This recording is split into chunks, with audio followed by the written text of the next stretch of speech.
Are you ready? Stand by.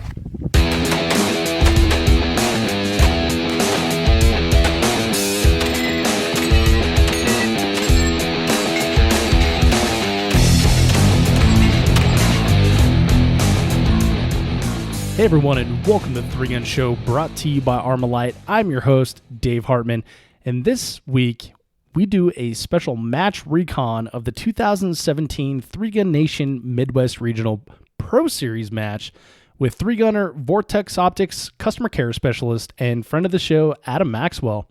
Before we get started, I want to tell you, if you enjoy this type of podcast, if you enjoy the Match Recon podcast, you can get them as soon as they become available by becoming a supporter of the 3 Gun Show on Patreon.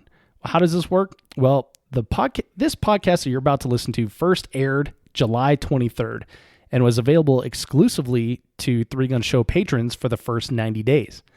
I'm now releasing it here on the main feed to the greater audience. For example, like this Friday, December 1st, patrons will hear the exciting conclusion to the 3 Gun Nation Pro Series that was held recently in conjunction with their Nationals match. If you like this type of stuff, if it's your thing and you'd like to become a supporter of the show, check out patreon.com/3gunshow.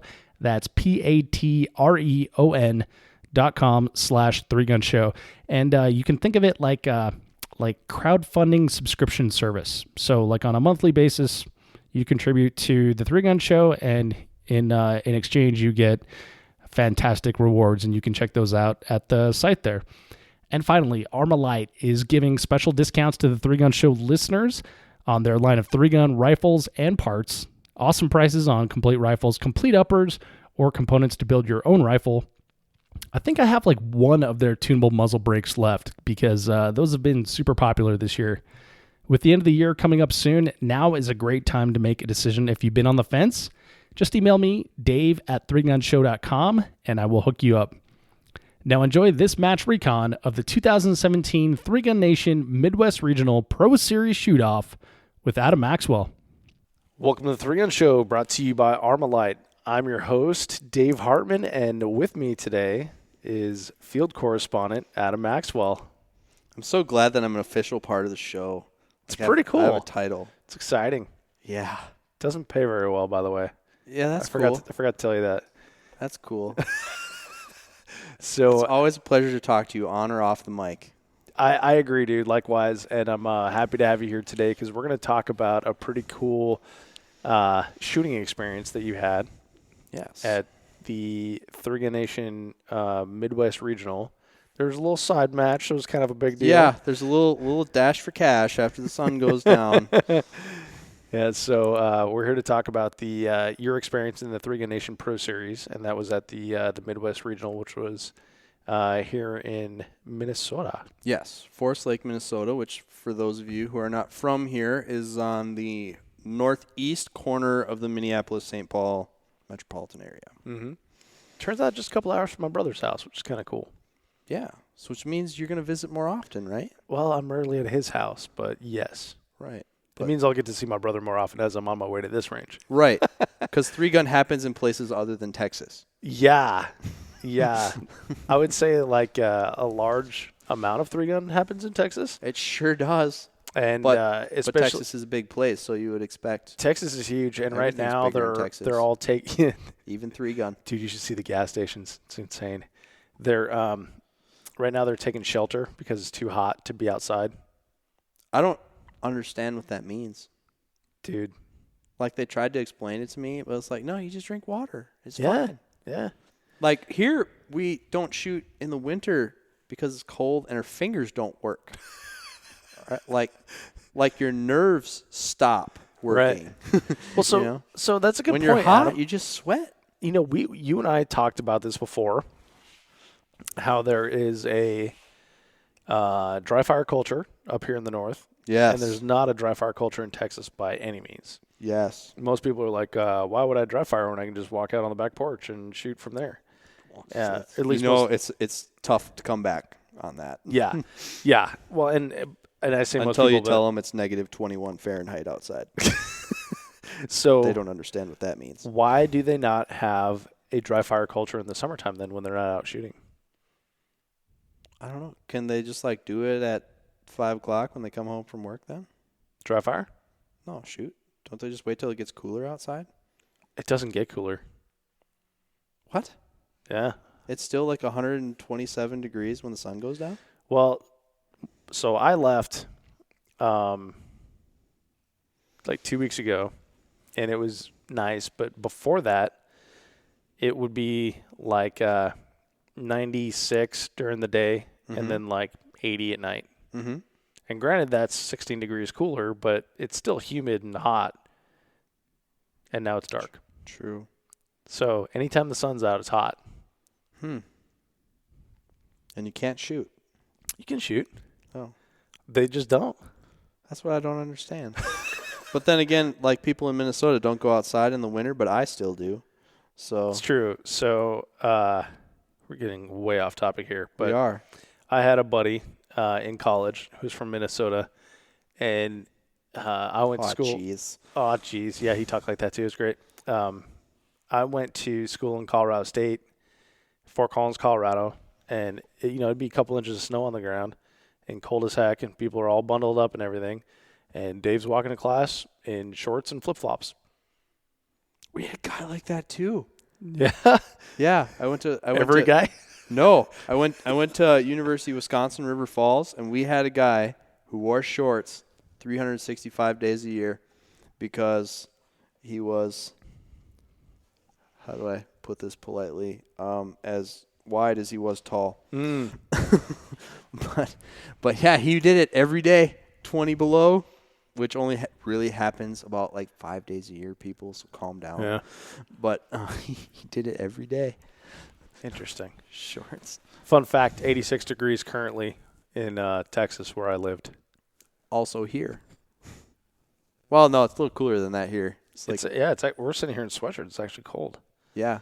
All right, so this is the longest preamble we've ever had to the show where we didn't actually talk about shooting. Do you want to just start again? Nah. I'm a one-take guy. Keeper. Yeah, this is good. People love this stuff. All right, man. So let's talk about the match you shot. Let's talk about the Pro Series. So 2017 Three Gun Nation Pro match, right? And when was it held? My match was held. It's complicated because if you were to talk about the series, because the series happens a few different times. So the event that you shot, event 3? Yeah, event 3 happened on April 4th. Okay. I want to say, but it might be interesting for your listeners who aren't in on all the emails to know like how it goes down. Yeah. Let's talk. Let's get a little background there. Because I didn't know either until it was in, and I was dying to know. So maybe someone else out there is a three-gun nerd like me and wants to know how all this works. So the Pro Series changed, as it does almost every year. 64 degrees here, by the way. Oh, it's perfect. It is. It's perfect. All right, so the Pro Series changes here. Pro Series changed from 16 to 17. For 15 and 16, you had to travel to VIR or Tulsa, to attend the match. They set the stages up, and they left them. They were exactly the same. And they set various dates where you would appear, and that was your match. So, for example, when I qualified in 16, I got an email. I got it in as an alternate, so I don't know how they picked before then. But I basically got an email from Chad one day. It's a day. It's one of those kind of like where were you on 9/11? Like one of those days you'll never forget. I will remember where I was when I opened the email from Chad Adams saying, "Hey, we got a slot in the Pro Series. Do you want it?" Yeah. But basically, they tell you that you need to appear on such and such a day, and that's going to be your pro match. So before, you had to travel to, in my case, VIR in Virginia on a day. That, for me, last year, it was Memorial Day weekend, or the week preceding Memorial Day weekend. And then they film it at night, They do the stages. You see the show. But that was the deal. You had to appear on such and such a day, and be at that location. Mm-hmm. So if you live in the Southeast, it's not that big of a deal. Mm-hmm. If you live in Oregon State, it's kind of a lot of traveling.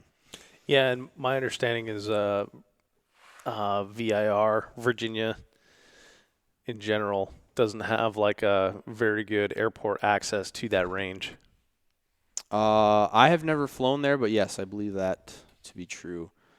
It would not surprise me. It's not even particularly accessible by highway. No, really. You gotta go in and out of 17 different states. Yeah, the last mile to get there. Yeah, so I think with some of your other guests, it's been illustrated kind of some of the sentiment around the change from the Pro Series and the Tulsa matches to the even more for TV format that Three Gun Nation went into for 15 and 16. Mm-hmm. Part of the reason that I got in was folks didn't want to or weren't able to travel to VIR in the middle of the week. Right. Because they film on a Wednesday and a Thursday. Okay. So for a lot of the shooters you see on the show, they have professional jobs. Rick Birdsall has been on the show many times. Mm-hmm. He has a job. He has a capped number of vacation days. That's all he gets.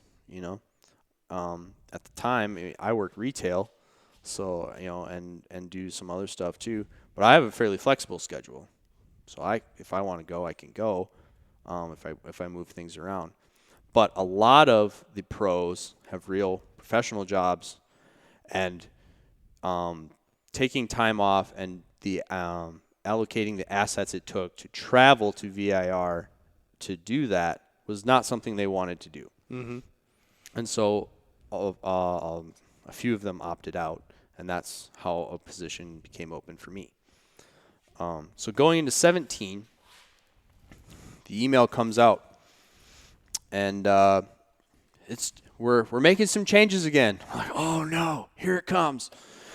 And so they said, what we're going to do is we are going to integrate the Pro Series into the Regional Series. And the Regional Series, for those who aren't paying attention, has actually gotten to be kind of an extravaganza. Because everywhere they went this year, they had a 3-gun match. They had a side match, either a pistol or a shotgun match. Mm-hmm. And then they had the Pro Series. They were going to integrate the Pro Series into it. So the fan base, people who, are into 3-gun could watch. Because before, there's nobody. It was a camera crew and whoever came with you, Yeah. And well, that first year they did it, did that like shooting gallery type format was 2015, and I went to 3-Gun Nation Nationals in Tulsa just to observe, and we had just a bunch of camp chairs and people standing around watching it being filmed. Yeah, and it's like watching paint dry. I thought it was super interesting. It is, but like they condense down a lot. Oh yeah. Like they condense 5 hours of shooting into 30 minutes for a television show. Yeah. Well, and there's like the reset time. Yeah. They go out, they paint all the targets every time. They staple on new paper every time. Right. Well, and the so anyway, when we were all watching it, I think there was like a light bulb that went off for 3-Gun Nation. Like, hey, look, these people that shoot 3-gun also want to watch 3-gun.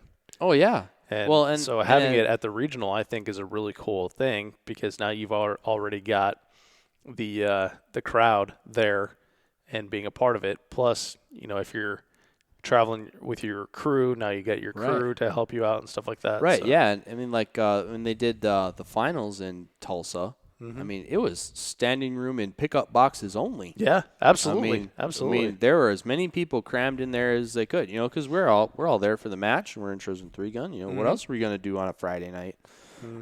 So yeah, they integrated it into the regional series to try and bring it back to the roots. I'm sure the the officials at Three Gun Nation can word it much more colorfully than I can. But that was going back to that was the email. We are integrating it into the regional series this year, and then based on how far you got last year was how they seeded you into this year, and your seed was or not seed isn't the right word, but that was the pecking order. Mm-hmm. For selecting which regional you wanted to shoot at. Oh, okay. I got you. Because they're like, to bring it, to make it accessible to the spectators and to ease, some of the travel logistics, we're going to, give you an option of which ones you want to try to be at if we can accommodate you. Well, the other thing is now you're not shooting for a practice session and then like 17 seconds. You can also shoot a regional. Yeah, and I guess that was the other objection to the VIR and Tulsa format was you took the time off, you traveled there, you spent all the money, and you were only guaranteed a stage and a half. Mm-hmm. And then the stages are so super short.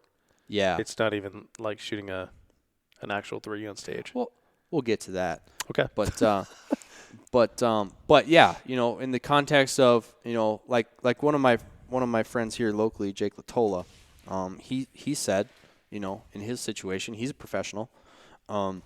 He's like, I can take 3 days off work and travel here and shoot 1.5 stages with no prize table. Or I can go to Blue Ridge. Yep. Or any other match, and so in his mind, it's opportunity cost. It was not. It was definitely an opportunity cost, and it was an opportunity cost for a lot of pros. Right. Which led to them integrating it into the regional series. So they say in the order that you were eliminated last year, that is the preference or the pecking order you get to pick your regional. But they say give us your first and your second choice. Mine was Minnesota and Texas. Which I actually had a bit of a debate on if I really wanted to shoot at home or not. Really? Yes. Why is that? Because I don't shoot particularly well at home. We're here at the Tri-Gun, right? Right. You're about to witness it. We're filming this at the Nordic Vortex Tri-Gun match. Right. Or recording. Recording. Did I say filming? You did. I did. I need a monster. Anyway, so there was the added. I mean, it's probably the most stressful shooting, in the 3-gun world that you'll do as a competitive person. You want to win, right? Mm-hmm. So going up against the talent that you have to go up against in the Pro Series is intimidating enough, and then to do it in front of all my family and friends on my home range, live and in person, was a bit intimidating. Yeah. And also, while I'm home here, and like I'm one of the match directors at this club. I was not in charge or I was not involved with the running of the 3-Gun Nation Regional, but I was the communicator. Liaison? Yeah, I was the liaison between the club and 3-Gun Nation and whatnot. So, when these emails were being exchanged, it's like, am I going to be the guy that they're coming up to ask where are the zip ties? Mm-hmm. Because we had a wall blow over. I know there's this other static that's going to be going on if I'm at home, right? Being at my home range. Whereas if I go somewhere else, it's very easy for me to be like, I'm here for one reason, and one reason only.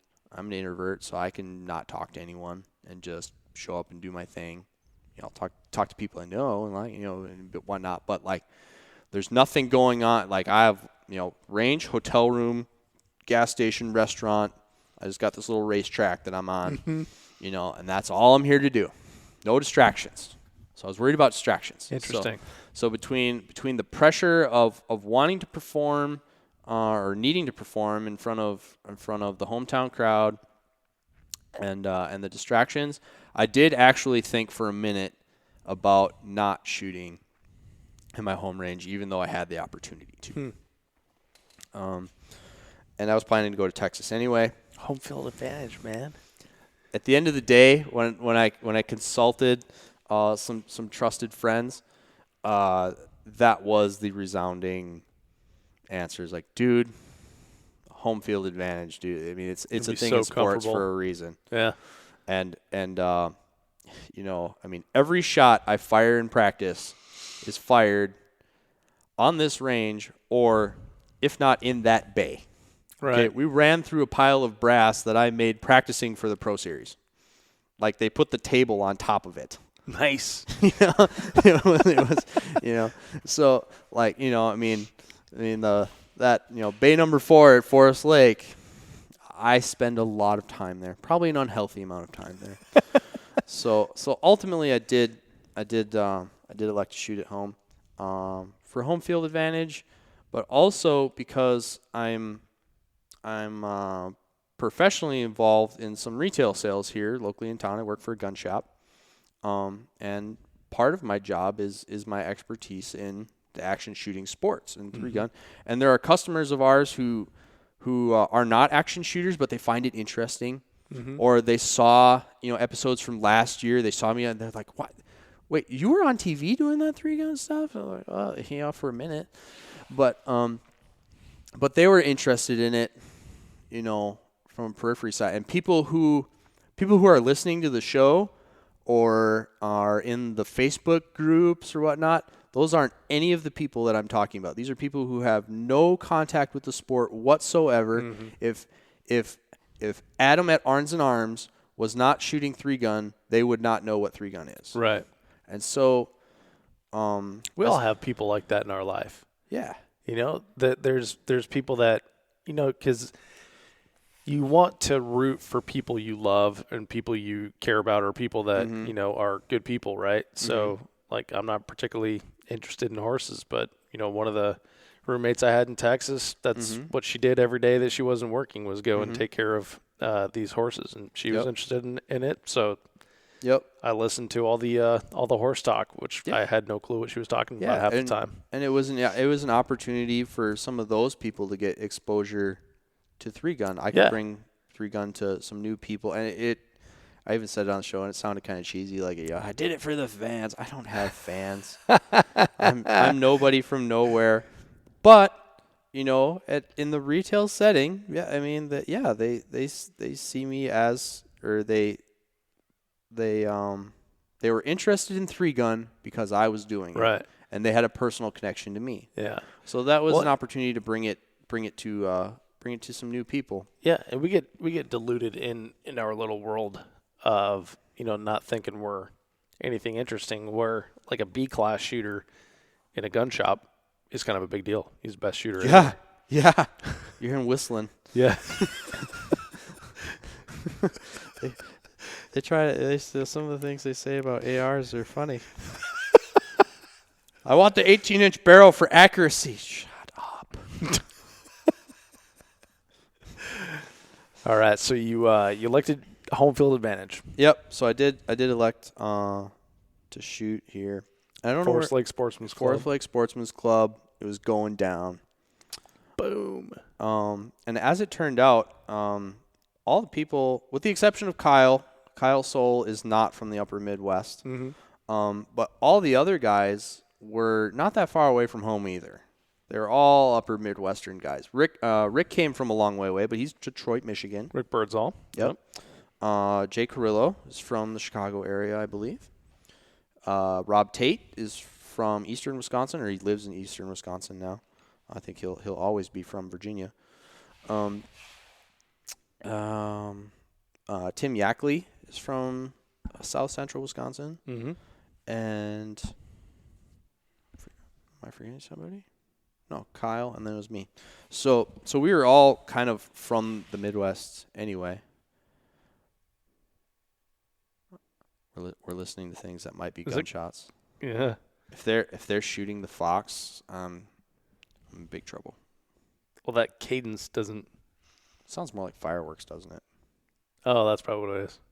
We have a fox here at the Forest Lake Sportsman's Club, or a fox den, and a very specific email went out to not to shoot the fox, which you can imagine is a big temptation. Well, yeah, because someone said not to do it. Yeah, right. Well, they said not to do it, and it's a gun range, right? Like, how? It's something that will get hit with a bullet. What would happen if it got hit with a bullet?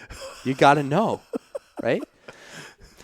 It's like stop signs. I don't shoot stop signs, but Nobody does. Nobody does, except some of my silly friends. All right, so where were we? Before Rick the fireworks. Birdsall, Jay Carrillo, Rob Tate, Tim Yackley. Yeah, so we were all, with the exception of Kyle, who's from North Carolina. We were all So pretty there's much from the 6 of you, upper right? Midwest here. Yes. Yep. Okay. There were 6 of us. I forgot where we were going with that. That's definitely fireworks. So we were talking about hometown crowd, and then you mentioned that a lot of the dudes are from the area. Yeah. So Tim drove in from home with his family too to shoot the match. So there's a lot of I was the hometown crowd, but it's not like you're a Yankee shooting in Alabama, Right. Right. I mean, we were. I was the hometown guy, but the other guys weren't that far away from home either. Right. Like there wasn't a language barrier when we went to Wendy's, so I can always tell how far south I am by like how hard of a time I have ordering a number 1 at a fast food restaurant. Kentucky's the best. So then, all right. So we covered like the the emails and like how the selection usually happens, which is pretty much what is normally like our pre-communication part of the Match Recon. And so if we're going to keep this Match Recon-y, Yes. what was the match flavor? The match flavor, well, it tastes like a UFC fight. It does. I mean, it really follows that format. Like, so when the regional's going on, they want you all on morning squads, so that you can be shot through and available in the afternoon. Last year, they wanted you available for interviews and pictures and things like that. That was not the case this year because they were doing it live instead of post-production. Last year, they filmed it all. They took it all back to their nerd hole, and they like chopped it up in a bunch of pieces. And then they put it out in a very high-polished show for Outdoor Network television. This year, they were doing it live for reasons that are a whole nother discussion. But they're doing it live, so there weren't any interviews or anything like that. Right. There were no weigh-ins. Right. But you shot through, you went and had some lunch, and they said practice starts at 3, I think. I think it was 3. So they have the shoot-off all set up, and basically Romero is in charge of all the Pro Series stuff. And so once we were all there, he basically gives us the read-through or the walkthrough of what's going to happen. We all know the broad strokes, but that's where they tell you the stuff like the button. The actual beep that you hear is analog. The timer is digital. So like sometimes you even saw some of this year in the live streams, but like if they hit the button and the timer actually started but the beep didn't go, or vice versa. So he explains that to you. Your gun's got to touch the bottom of the box, things like that. And when you put it in the box, it's got to touch the bottom. Which arrays are going to be available. They explain the stuff like we paint the plate racks every time. So if you have a full diameter hit on a plate rack, it's good, and things of that nature. So we were asking all the questions and he was explaining all the things because when it's showtime, they didn't want an actual question. Like they didn't want a debate about can I prop up my rifle this way while the live stream's going. So all that's addressed when the long before dark.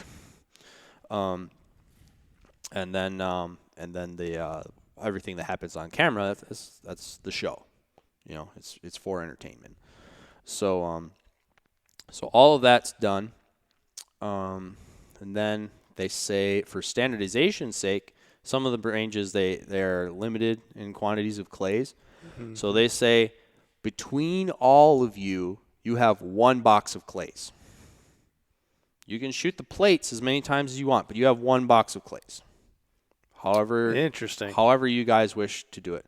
Now here we have a plethora of clays. There's like 6 pallets of them 500 yards away that we can haul in with a skid loader anytime we wanted to. Right. But he said for consistency across everybody else, even though that this match is singular, it's its own match, right? Yeah, your time and your score doesn't go against anyone else. Even if we got to practice differently than they did in Texas or than they did in Alabama or Florida, it wouldn't really change anything because we all had the same practice session. Mm-hmm. But it was important to them, and they said as much that it's like, no, this is how it is. You have 1 box of clays, so that's enough for 6 of you to have 3 full runs. Or if you just want to shoot 1 clay and then transition, you guys can work it out however you want, but you have 1 box of clays to work with. Mm-hmm. Which bums me out because I like to shoot. All right. I know that. Like, I want to be formal, but I'm here to party. All right. so I'm like, Rob, you're killing me, man. I want to shoot all the clays. And they're like, no, you have to share. And I was like, I feel 4 again. But so then they allow you to practice. And they allow you to practice. I think technically it goes till 5 or something, but it was 2 hours. Mm-hmm. And in the past, they've done some B-roll footage for the show. They weren't really doing any of that this time. They're playing with their lights and all that stuff. But we basically take turns, doing runs for as many as people wanted to do. Mm-hmm. And people have varying interest levels in that. Mm-hmm. Rick went home and took a nap. He didn't practice at all, which was an interesting strategy, which I don't think it's been done before. But he did. I want to say that's what Keith did in Texas. He shot it once and then took a nap. Oh, I think, I don't know. I'm just recalling something that was said on the show. Yeah. Maybe I'm wrong. So if I'm wrong, don't quote me. But I want to say that's what Keith said that he did when we were doing the live stream in Texas. And it's very common for a lot of the pros that I've come in contact with. They only want to do a couple runs. Right. 1 or 2. Mm-hmm. Okay. Well, especially if they fly in from out of town because they only flew in with so much ammo. Right. But you're right next to your house. But I'm hometown. I brought 6 guns. I brought 1,000 rounds of everything, like lock and load. And I like to shoot. So and some of that then there were a few variances in there too. Like Rob, he shot the full run a couple times. And then he didn't want to shoot the shotgun anymore. He's like, that's stupid. Rob Tate. Yeah. Gotcha. He's like, that's stupid. I don't want to shoot that. I'll just shoot the plate rack with my rifle. I want to practice with shooting the plate rack with the rifle. And they let you do that too. If you want to use both sides of the course, they let you do that too. Mm-hmm. But there is some stuff like that. Me, I want to shoot. So I shot as many runs as they would let me shoot. They even commented on that, like I look all tense and everything like that. But for me, like that's like my calming mechanism. Like the more I could shoot, the further in my zone I can go. Mm-hmm. So I was just gonna let it roll as many times as I could. Aside from being an enthusiast and knowing that on Monday they're gonna take all these toys away, this is my process. Like if they're gonna let me shoot, I'm gonna shoot as many times as they let me. In a major match, in a regular match, if I get a reshoot, I want to go right now because I am all jacked up on adrenaline. Yeah. And so that's just a running start, And so for me, practice was running start. Like the more I can do this, the more comfortable I'm going to be, the more likely I'm going to experience something that will yield some sort of insightful information. Mm-hmm.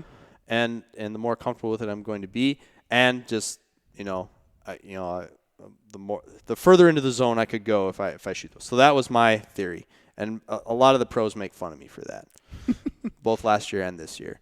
But I don't care because I got to shoot more than them, and he who shoots the most wins.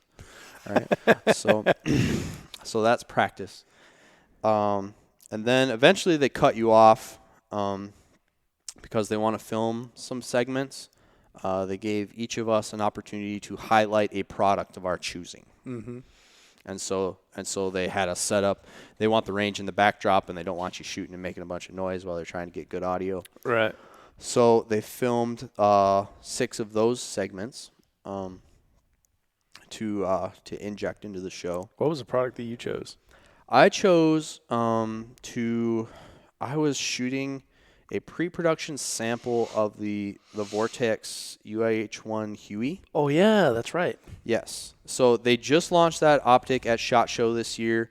Here we are in the middle of June, and they just shipped like some of the first batches out to consumers like a week ago.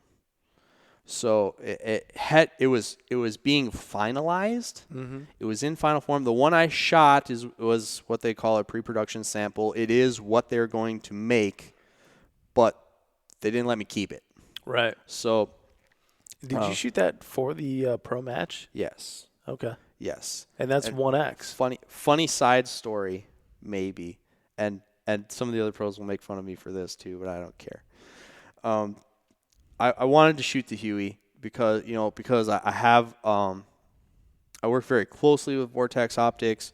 That's a new product they're rolling out. I wanted to give it as much exposure as it could. It was the opportunity to be the first one to shoot it in a match. Awesome. And it would be the first opportunity to potentially win with one in a match. Right. But I also just was excited about it. I was at SHOT Show with Vortex, not as Adam Maxwell professional shooter, but as Vortex employee. I'm not an employee, but I was wearing the same shirt and I had a Vortex badge and all that stuff. And I talked for hours on end about the UH1 Huey. I wanted one. Like, I talked myself into one. I wanted one so bad. And so every couple of weeks after SHOT, I kept asking Ruben, like, hey man, when are they ready yet? Are they ready yet? Can I have one? I'll shoot one on the Pro Series if you can get me one, but I need one. I need to get sighted in, and I need one if I'm gonna do it. And it was all, and this is not unique to Vortex. Any company, when they roll out a product, it takes forever, and it's always late. I was like, I'm trying, and he was trying as hard as he could. But eventually, it just didn't materialize, So I was like, all right, going forward with the Spitfire AR optic, I'm very confident with, and I was going to shoot my limited optic, for the pro match, even though it's a tack optic event. Mm-hmm. It's a plate rack at 50 yards. I've been shooting limited / factory all season. I don't need a scope to shoot a plate rack at that distance. I was more comfortable with a 1-power optic. Mm-hmm. So I didn't feel handicapped using a 1-power optic, so I was shooting factory at that match anyway, so I'm good to go. I could have easily had another rifle set up with an optic with a 1-6 if I wanted to. Right. And I might do that this fall. I haven't decided yet. But so I was going forward with the Spitfire, because that's what I had on my primary rifle. My buddy Ruben gets here to scout the match. We're driving around, looking at stages, and he mentions to me, he says, "You don't have to. In fact, I don't want you to. But for your information, in the bag next to your feet," I'm sitting in the passenger seat of this pickup. He's like, "In that bag by your feet, there is a UH1 Huey." It's like, "I don't want you. You don't feel like you have to. He's like, "I actually don't want you to, but I have one here." My next words were, "We're going to need a Torx wrench before we go over to the zero bay to sight this thing in." So literally, Friday before my match. Smart. ripping the optic off my match rifle. We're putting this optic on that I have not seen in 3 months. It's not mine. I haven't practiced with it. I haven't dry fired with it. Haven't zeroed with it. We're going over to the 50-yard bay, and we're doing it live. And bold move. So we sighted it in, but it was a unique opportunity. It's kind of like the Pro Series. Yeah. I mean, you're not going to get that opportunity very many times. So only so many optics are going to come out in my career, and here's one of them. And maybe it's revolutionary. Maybe it becomes the standard by which all other holographic optics are judged. I don't know if it will, but maybe it will. And here's your opportunity to maybe be the first person to ever shoot it in a match. That's pretty cool, man. How do you say no to that? Yeah, no kidding. Some of the other guys I was shooting with would have said hell no. But I'm not smart like them. So back to the show. They asked us what product we wanted to highlight. I wanted to highlight the UH-1 because I had the very unique opportunity of being the first one to use it in competition. Mm-hmm. It also happened to be on top of Primary Weapon Systems rifle, which is a new sponsor for me this year. So I technically got to place 2 products in front of the camera. Double whammy. Instead of 1. But yeah, the product we highlighted was the UH-1 holographic optic that Vortex came out with this year. And I have, again, it's middle of June right now. I just got my first one this week. Sweet. It's still in the box. I haven't even opened the box because we're here camping out at the track. Right. But as soon as I get home, I'm taking my Spitfire off and I'm gonna play with the new toy. So all right. So you had your practice session. You did some filming for product spotlights. Yep. And then lights go down. Then you wait. Or sun goes down, lights go on. Yeah, we had to wait. You have to wait about an hour and a half. Things rarely run on time. In that kind of stuff because there's so many moving parts. But that hour drug on forever. Like, I'm jacked up. I want to go. I want to go bad, And we're all hanging out. We're talking. We're telling jokes.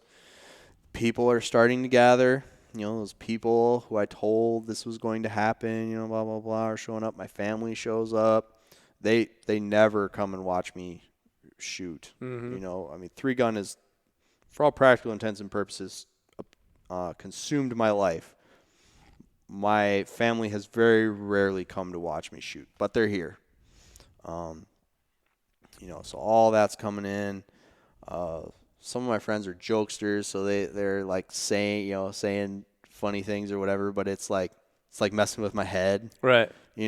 So it's like I'm like, hey man, I love you, but I'm gonna go ahead and go over here and not listen to you right now, because I just don't need that. Got a game to play. Yeah, so I'm like, I'm just at a loss. What do I do with myself, while I'm burning the clock until this thing's ready to go? Because you can't go too far away, but at the same time, if you hang out here, people are gonna come up and talk to you. But eventually it's showtime. It started. I think it started at 7:00.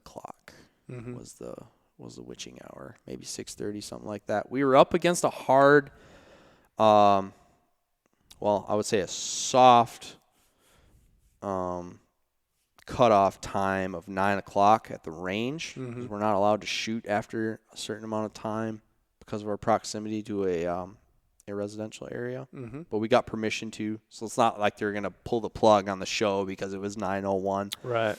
But it wasn't dark yet. But the lights are on and everything, and it was time to go. So when it's time to go, they come up, talk to us all, and our order of shooting was known. It was based on your order of seed, So I knew I was third to go. And when they do the match, everybody does one run on half the course for a time, and it's basically half of a shoot-off course, right? Yeah, it's half the shoot-off course. So it's a you start with the rifle, right? Rifle plate rack. The way it laid out on ours, we started out with the shotgun array. Okay. Transitioned into the rifle plate rack. Transitioned into the pistol plate rack, and then you hit the easy button for the time. Was the pistol? Was it actually a plate rack?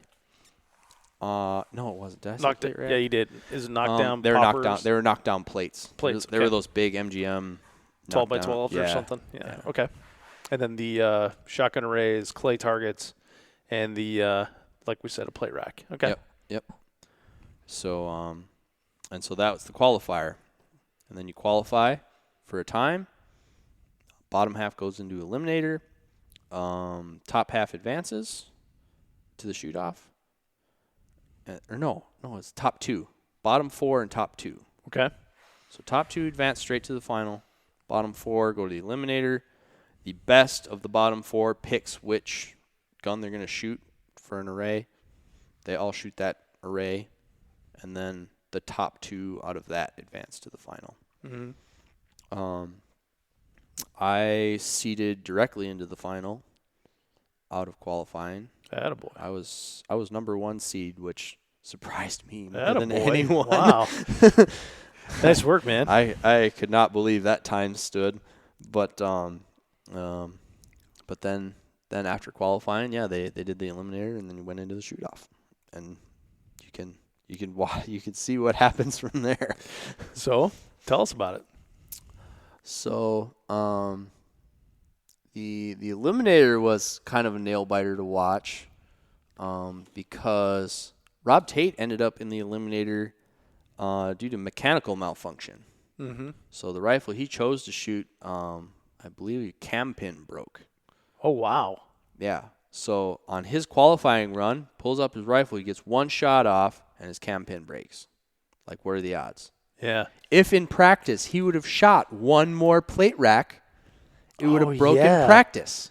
Crazy. It would have broken practice. He would have fixed it, and it could be a totally different story. But I'm not crazy for shooting in practice. Or maybe I am, because my gun would break, and then I could have gotten through the whole match, and my gun wouldn't have broke. But the next day in practice, it would. Yeah. So that was what was the drama was, because Rob broke his rifle, so he's fishing around for extra parts or an extra upper, whatever he had. Rick is the top seed into the qualifier, so he got to pick. Did he pick rifle? He picked rifle. What a dick. See, I'm just kidding. That's smart. Only Rick knows why he picked rifle. I think he said it's because he feels strongest with the rifle. I think it's because he's sponsored by Cobalt Kinetics, and Rob was having rifle problems. I think, yeah, I mean, it definitely makes sense. If one of your competitors is having a rifle problem, pick rifle. And Rick likes to play games. Yeah, he does. So, he absolutely does. He does. I know he does, because he was telling me to play games later. But, so that was the drama, was that, we're shooting rifle.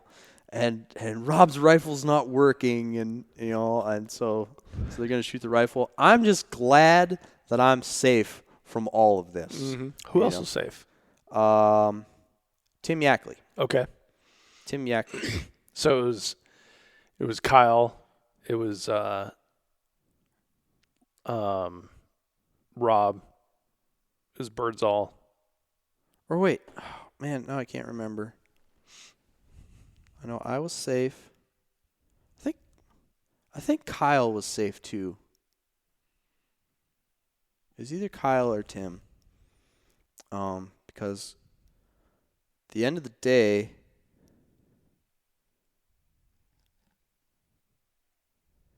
I think without looking back, I think Tim qualified, and Kyle and Jay survived the the eliminator. Okay. Whatever happened, which I can't remember at, 11:15 at night. The shoot-off came down to myself versus Jay and Kyle Soule versus Tim Yackley. Okay. All right. Ultimately, Kyle won against Tim. I can't remember. Well, it's sudden death in the semis. So Kyle beat Tim, and I squared off against Jay, and I ended up beating Jay by not very much, if I remember correctly. But because I know Jay is a good shooter, so I was worried about it. Like you can always picture yourself winning, but like you look at all these other dudes and they can win just as easily as you. Sure.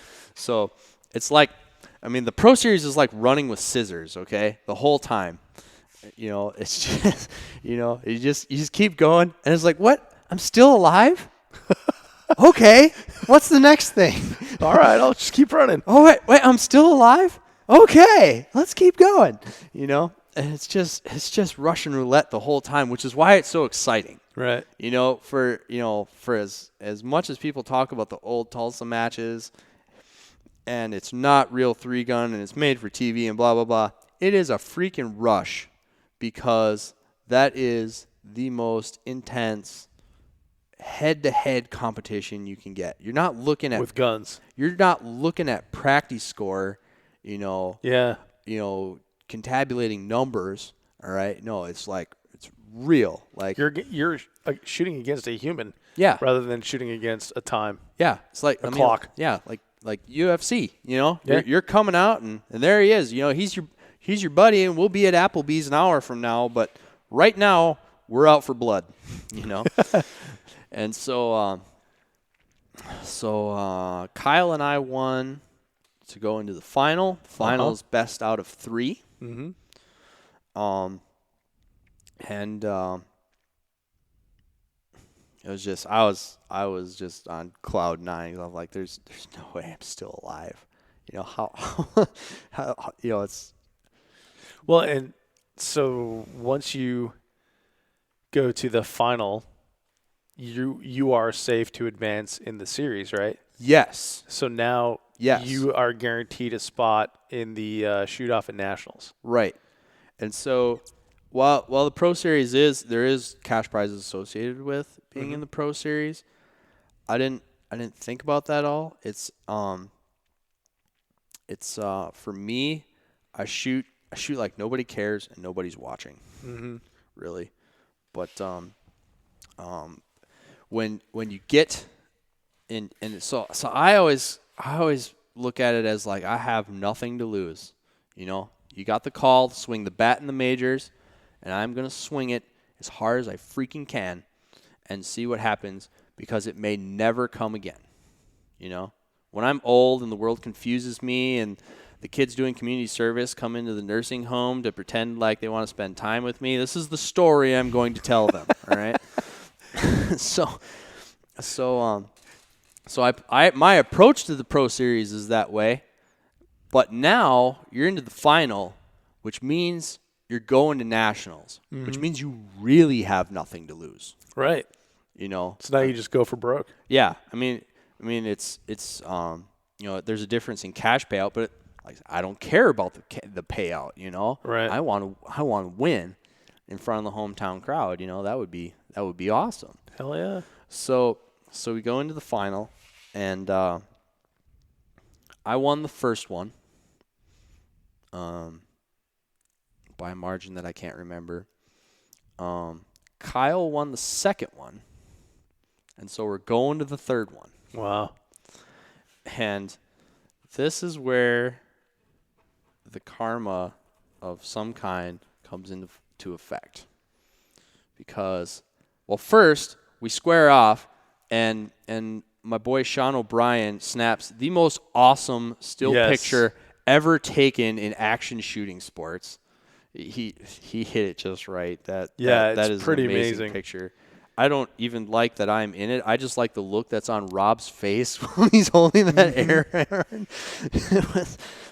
And you guys are both posed and ready to run. Yeah, I love it. Yeah, and so when we take off, the first thing we pick up is the shotgun.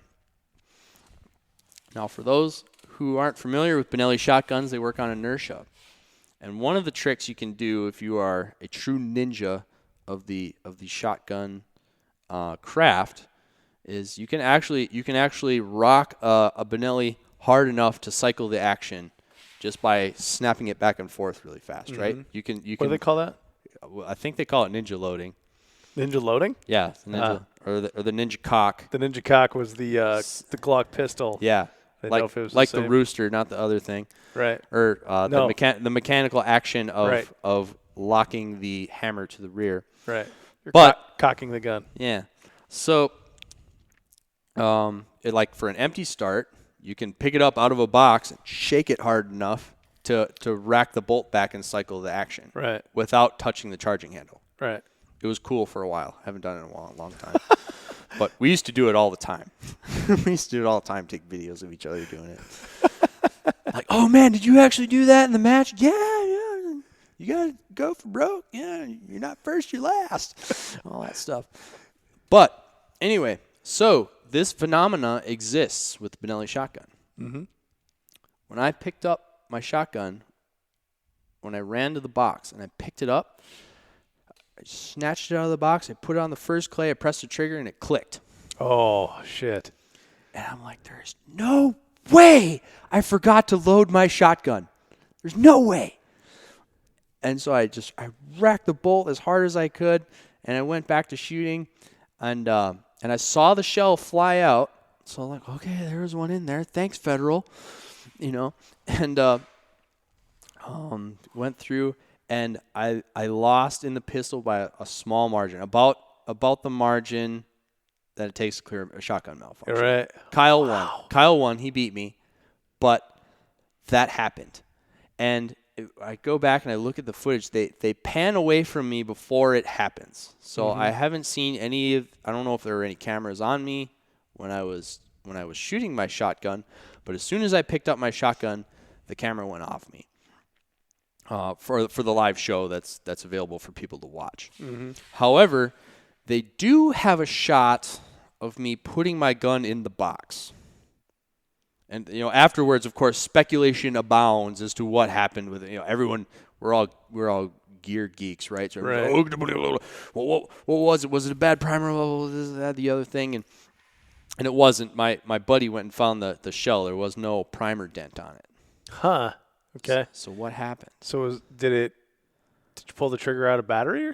Yes. Because when you put it, Because I saw on the show.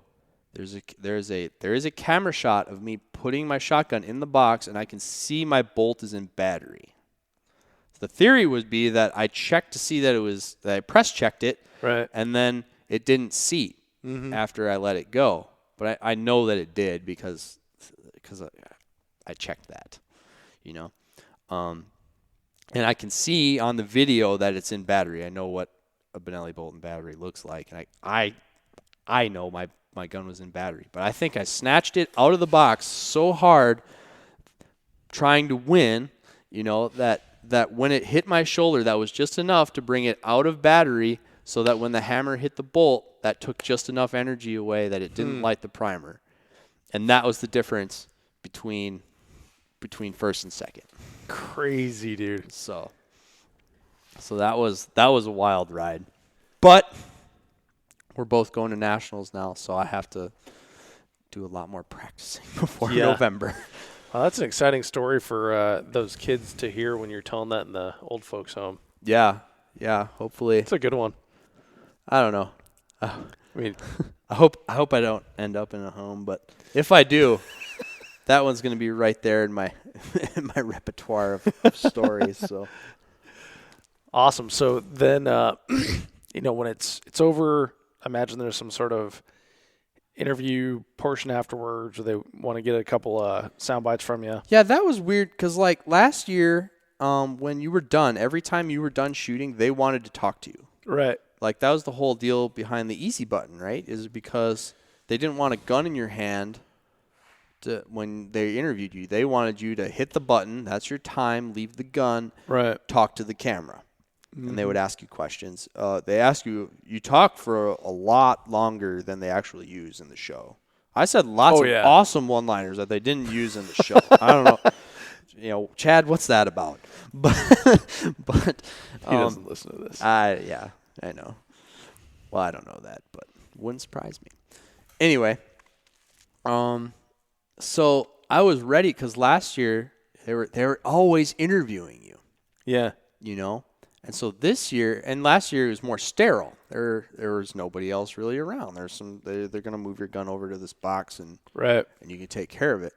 Where here they're gonna pull you away. And so I asked one of my friends who was there to like corral my guns. Mm-hmm.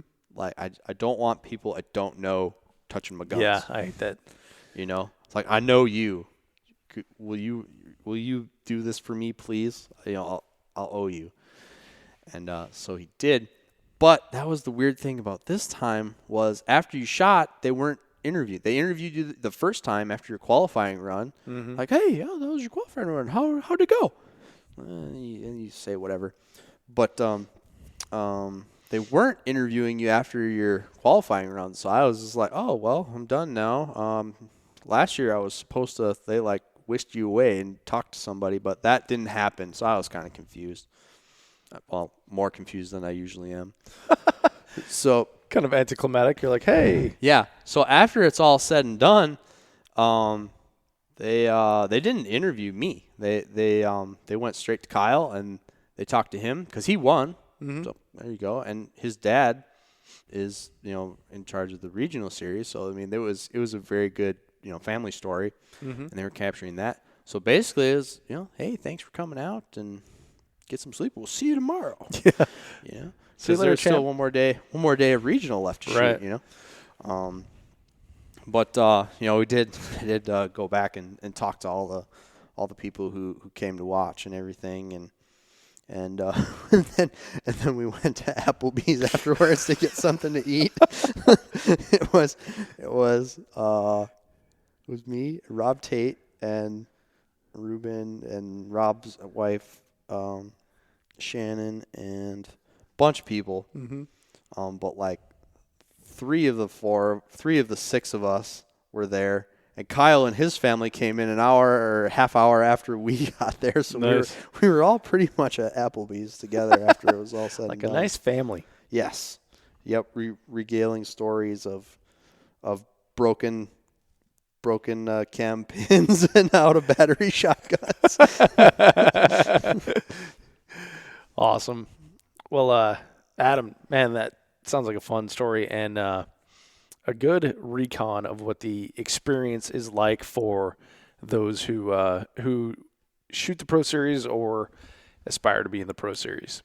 Yeah, it's a different experience. It's made for TV, which mm-hmm. is different than any other match you'll shoot, but it is, I guess, to get away from my personal story and get back to the recon of it. Mm-hmm. It is a very unique matchup athletically that we don't really get anywhere else in our sport currently, mm-hmm. With a few exceptions. But you certainly don't get to do it at that level and on that stage anywhere else. It's kind of a unique camaraderie, among the people who qualify to do it. We're all, at least acquaintances, if not friends.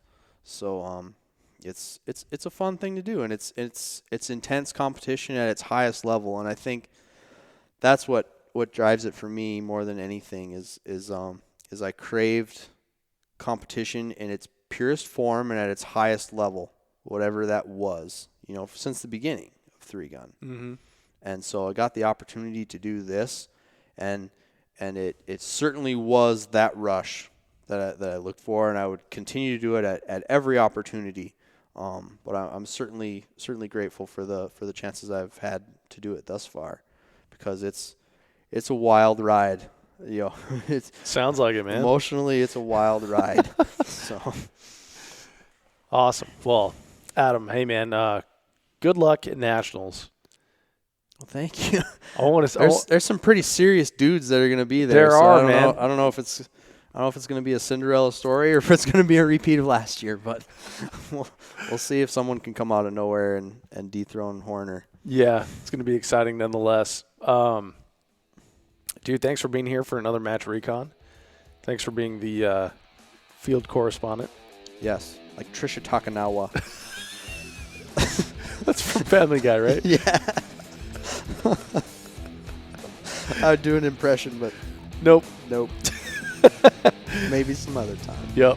For everyone listening, show notes will be in 3gunshow.com, and we'll have links to where you can see the video of Adam in the shoot-off. Of course, the great pictures that were taken. And Kyle. Kyle was there too.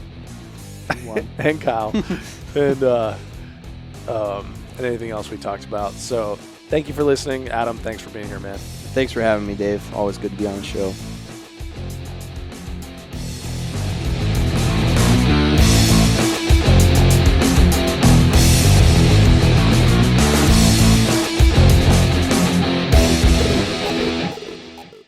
If you are finished, unload, show clear. This is a stupid story, but you're talking about not moving your neck. Yeah, Adam, did I tell you I woke up this morning and I couldn't move my neck, and then I had to shoot my final stage, which I had to have a good performance on so I could beat Becky Ackley? Did you? I don't know yet. She hasn't shot it. So there's still time to Nancy Kerrigan her? Yes. All right. I was going to... There's lots of cops here. I'm sure I can find an asp or something. There are a surprising amount of cops here. I kid, Becky. I kid. But really. Anyway. Yeah, so my neck was sore, and then I had to shoot, and I couldn't move my neck. Now I can move it a little bit, but not all the way. And all of you at home don't have the pleasure of me watching Dave demonstrate the range of motion that he had. Yeah. But it reminded me of this story. I was in college one time in the library studying, and I for whatever reason I was sleepy. I had time, I was just I had hours before wherever I had to be next, and it just wasn't happening. Studying, the eyes were too heavy. And so you know what? I'm just gonna knock out a nap right here, and then set myself an alarm and go to class or whatever it was. So I'm in the library.